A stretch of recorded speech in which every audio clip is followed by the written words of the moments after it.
حضرات، لکھنؤ کو ادب کا شہر کہا جاتا ہے۔ لکھنؤ کے لوگ آپس میں لڑتے ہوئے بھی ادب کا دامن نہیں چھوڑتے۔ دو بچے آپس میں کچھ یوں بحث کر رہے تھے کہ علی جا، یہ ہماری دیرینہ قلبی حسرت ہے کہ ہم آپ کے رخ روشن پر ایسا زناٹے دار تماچا رسید کریں کہ آپ کے چہرے پر ہماری انگلیوں کے نشان ابد تک ثبت ہو جائیں،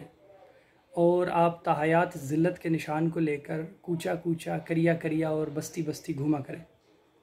دوسرا بچہ کہنے لگا کہ جان عزیز، ایسی لا حاصل خواہشات کو اپنے دل نادان میں جگانے پر گویا ہم محض مسکرا ہی سکتے ہیں۔ اگر ہم چاہتے تو لفظی رسہ کشی کرتے ہوئے آپ کی عزیزم ہمشیرگان اور والدہ کی شان عالی شان میں غیر شرعی اضافتیں کر سکتے تھے، مگر ہمارے والد بزرگوار نے ہمیں ہر دم اخلاقیات کا دامن کبھی تر پکڑے رہنے کا حکم دیا ہے، ورنہ ایسے ناشائستہ اور نازیبا کلمات ادا کرنے پر ہمارے ایک ہی ہاتھ سے آپ کا رخسار مثل گلاب لال ہو جاتا، مگر قربان جائیں اپنی بے مثال تربیت پر جو آڑے آتی ہے۔